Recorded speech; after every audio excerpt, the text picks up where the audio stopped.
Before I start, I too, like Spencer had shared, I'd like to really acknowledge Helen, Nick, and all the people behind them that have supported this foundation for things to happen like this. But it couldn't be done without you being here. I mean, it would still happen. These people would show up. Like that, sorry, I can't remember his name, down in Sydney that started the Stand for Freedom. And it starts with one seed in fertile soil of awareness, of love, of connection, of growth, of community, of family, of sovereignty, that then can flourish and grow. I've lived here on the Sunshine Coast for the past 27 years. I've been coming up here since I was a little boy in the mid-70s. I love this place. I love my community. I absolutely love the freedoms that we have to a degree, which are being threatened like everywhere else. I love that my children can flourish in a place like this. I think I'm going to hold this. Dodiri is a word that means deep listening, not just from the ears, but our spirit. It's in our souls. It is a constant communication with everything around us, the natural world, our communities, our family, our own spirit embedded and part of all of this. My mother's people have lived on this land in this country for over 2,000 generations, still walking in those footprints of the ancestors. They were known and documented as having no known tooth decay, no known sickness, no jail or crime rates, no known statistics on suicide. It was never known. And it's not because they were better or more impervious than any other. It is in all of our origins. The connections that we have are the true strength, are the true identity of who we are. That connection to that water, that land, our community, our children, our mothers, our fathers, that is who we really are. And that is what is being threatened at this time in the name of a virus. These are the very things that will make us sick, not the microbes. These are the very things that will bring us down. These are the very things that erode at the fabric of who we are. And if we don't see our true identity, if we place it in the things we have, in the money we have, the roles we play, we lose sight of who we really are, and we are impregnated with the belief that we are that system that is the very thing starving us out. Understanding and living in alignment with these relationships was of utmost importance for Mob here. For instance, when the silky oak happens here, as I shared in the introduction, there's an eel. I'm not sure if you like eel. I'm not particularly fond of it, but there is an eel that you can go down and it will be in the dams, the freshwater dams, in abundance. Just quickly, I won't go into it too much, but there's times to go fishing. There is a leader fish that goes past here.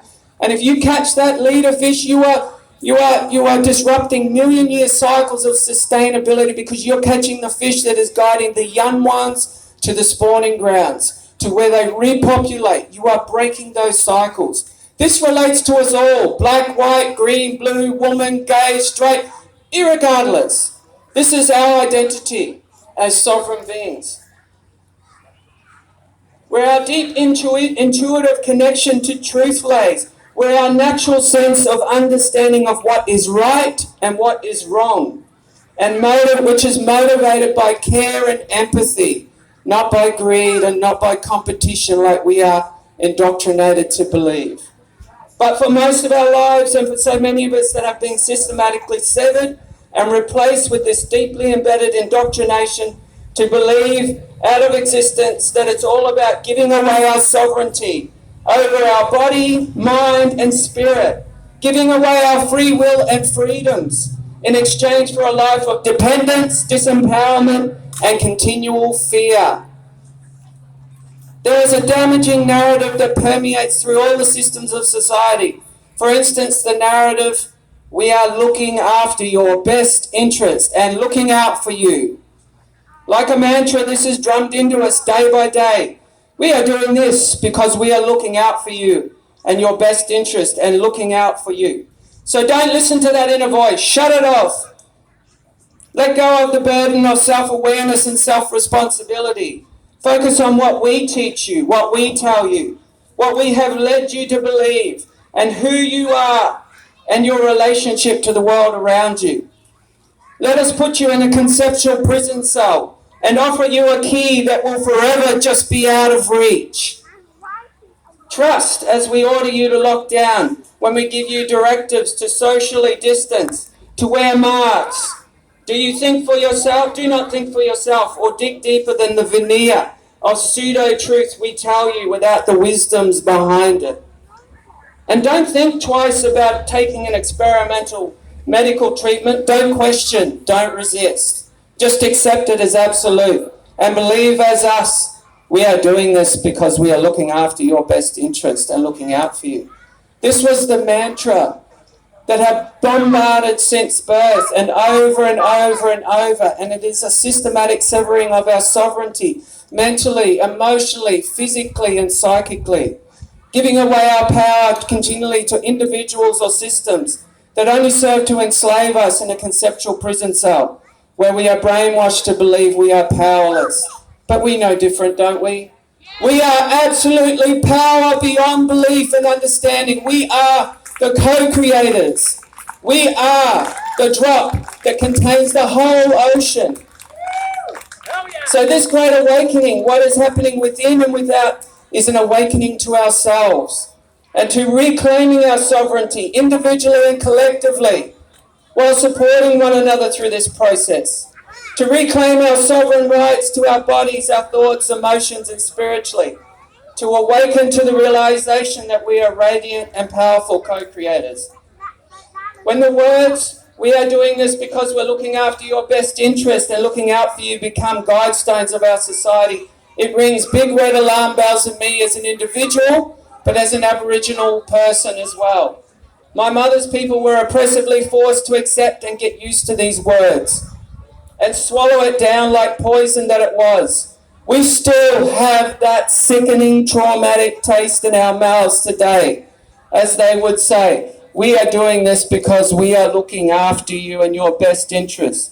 When my mother's people were rounded up like cattle onto various missions, displaced off the land, we had lived for thousands of generations, forced to stop speaking in language, forced to stop our ceremonies, to sing our songs, to do our dances, to let go of our initiation rites, forced to sever any connections that have reminded us of who we were and relinquish any freedoms that had kept us strong, vibrant and connected for thousands of generations.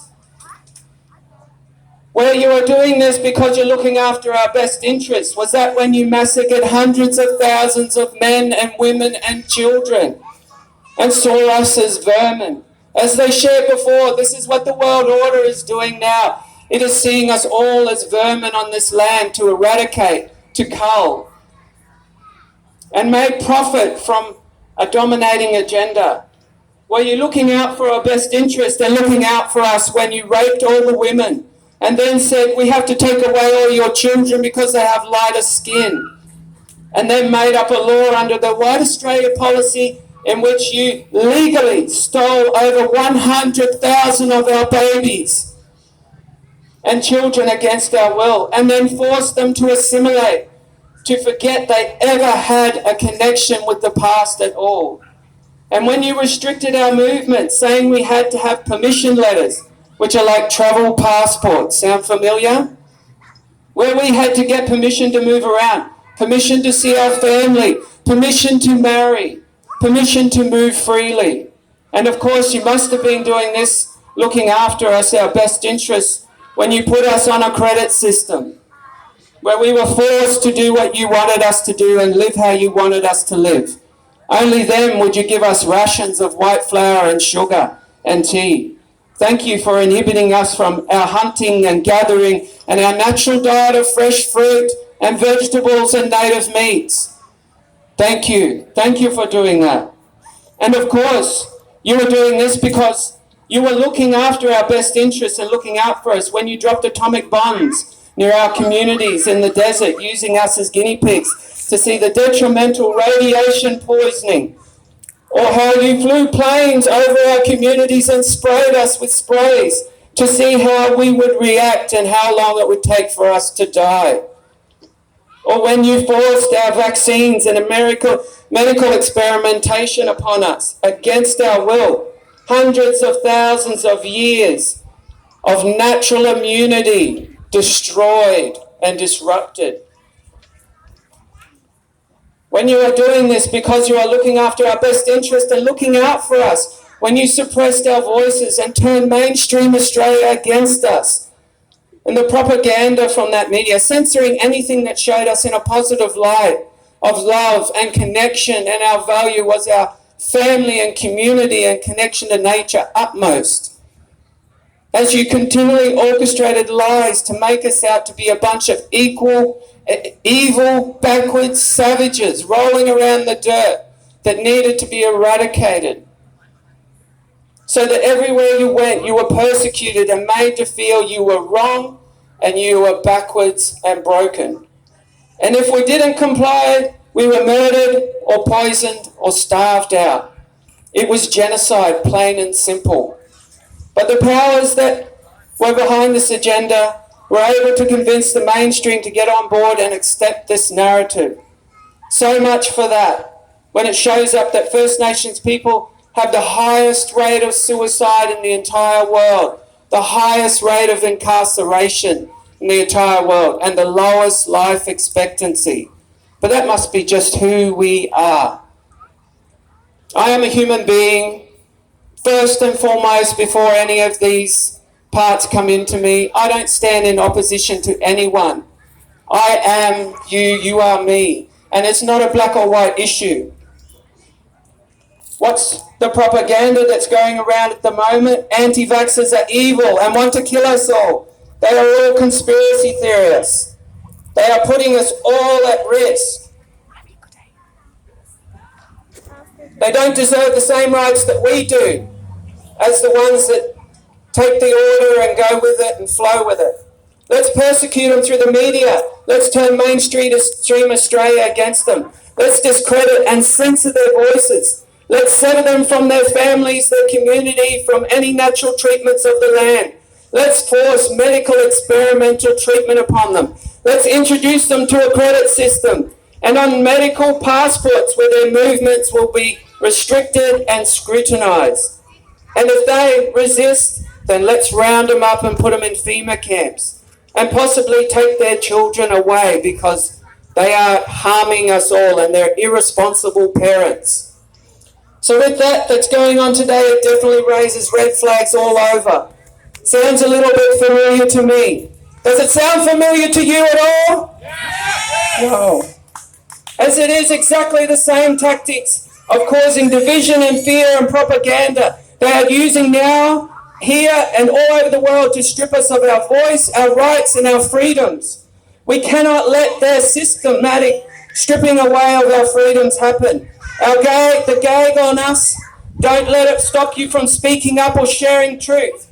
We cannot let that intimidation, we cannot let things like vaccine passports happen, where you live lives run by a credit system, as it is all a push with an agenda and control on us, on our children and our freedoms, and on a mass scale. One beautiful friend of mine shared with me a little while ago that she had a doctor that is willing to, if it became mandatory, to shoot her jab down the drain. And she said to me, I could get you in and possibly that could happen for you. And I thought about it for a moment. And then after that moment, I said, no, thank you. I don't want to run anymore. I'm tired of running. I'm tired of hiding. I'm tired of pretending that I have to bow down to a system that, as I say, is meant to serve us. Not as a servant, but serve us in love and respect and reflect our choices and our connections. I also had another friend that offered that I could buy a bus and we could get out of here and hide. But where are you to hide? Where are you to go? Where is it that we should go? Away and hide in a cave and live in the cold and the dark for years and years to come? No, this is our home. This is where we belong. And this is where we make a stand together, walk together, stand together and speak with one voice. for us and our children and all the future generations. I want to be part of reclaiming our sovereignty. I have seen so many amazing things transpire from grassroots level upwards, starting with honouring and standing strong in our own thoughts, feelings and personal rights is where true change is made, not governments or behind the governments or from the governments down. We have been shaped into believing that we have to wait for someone else to stand up, for someone else to come along and save us, to look to someone else for the power. But it is we are the change, we are the power.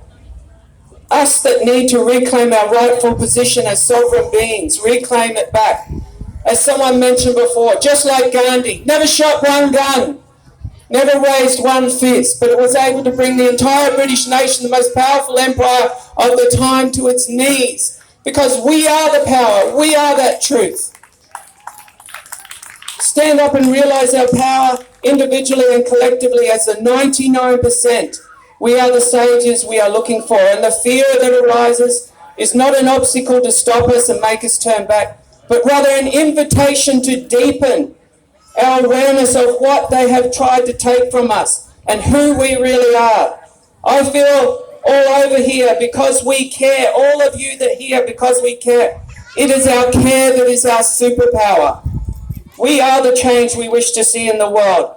We each may be one drop of the ocean, but we contain the whole ocean within us.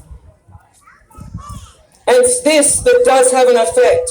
One heart, one people, one mob, walking and speaking in unison. Yes, brother. Yes. Let's make a stand and reclaim our sovereignty together. Here, nationally, globally, community and globally. People power from the heart. Bless you. Your way. That was Jandamarra speaking. One mob.